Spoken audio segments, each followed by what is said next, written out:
G'day and welcome to Australia. We're sure you're going to have a great time. Before you hit the road though, there are some things you should know that'll help you get the most out of your trip. For the most part, driving in Australia is like driving anywhere. You have to wear your seatbelt, you can't use your mobile phone while driving, you can't drive while drunk, and you should take regular rests to avoid driving tired. Here in Australia, we drive on the left. That means if you're used to driving on the right hand side, everything is going to be reversed for you. A useful guide is that the driver should be closest to the centre line. If there is a passenger seat between you and the centre of a two-way street, pull over and reorient yourself. There are many animals here living in their natural habitat. At times they can be a hazard and you need to be careful. If you are put in a dangerous situation where a collision with the animal is inevitable, your first reaction may be to swerve to avoid it. In this instance, it's best to stay on the same line and to slow down. It's best to avoid travelling at night in rural areas, so be sure to arrive at your evening destination before dusk. If you are planning on taking some back roads, there are a number of potential hazards that you must be aware of, in addition to animals. Road conditions can vary greatly in rural areas, and you need to take caution and adjust your driving based on the conditions.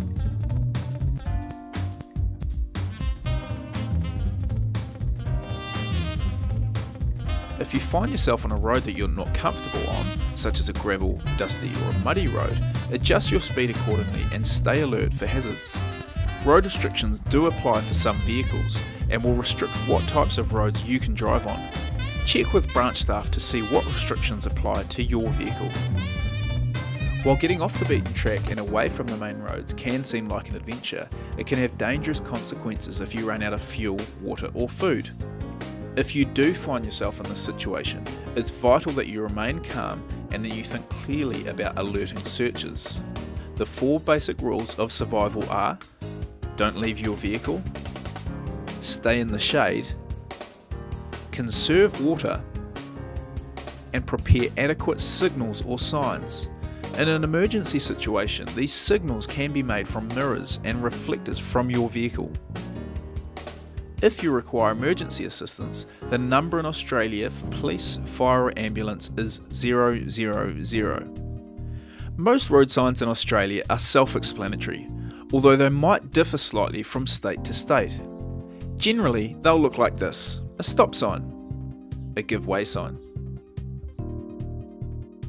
the speed limit for vehicles in suitable conditions, animal warning, and this sign means there's a roundabout coming up. Since all traffic moves in a circle, you'll need to check to the right to determine when it is safe to proceed. When turning left, indicate left and turn as you would at a normal intersection. If you are turning right, indicate right as you enter the roundabout clockwise, then indicate left as you prepare to exit. If you are going straight, only indicate when you're about to exit.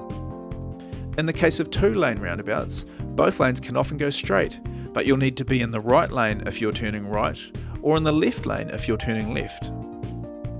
If you're not used to driving in a camper van, keep in mind that camper vans are double the height and length of normal cars. Keep an eye out for height indicators, and also for obstacles that could interfere when reversing. Before setting off each day, remember to secure all cupboards and drawers and close the roof skylight. As the camper van is a lot bigger, you'll need to allow for a larger braking distance, more than what you would normally need in a car.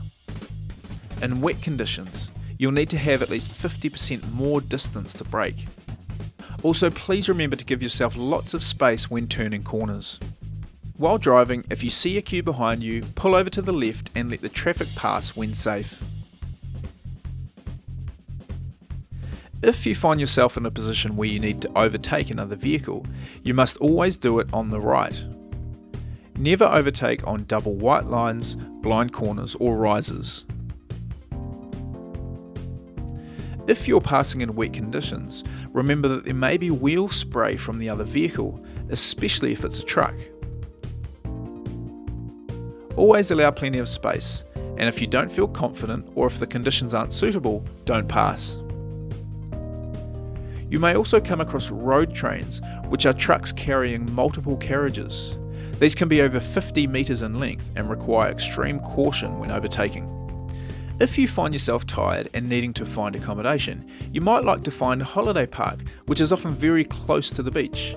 Here you'll find a great range of suitable facilities, allowing you to relax and recuperate after a long day's driving. On some main highways, you can decide to drive on a toll road. This often saves time, but it does cost money. This fee can be paid within 48 hours, either over the website or on the phone, the details of which are signposted before entering. That's mostly it. If you're still unsure about anything, feel free to ask us here at the branch. Otherwise, remember to take regular rests to avoid driving tired, and stop every now and again to enjoy the awesome scenery. Have a great trip.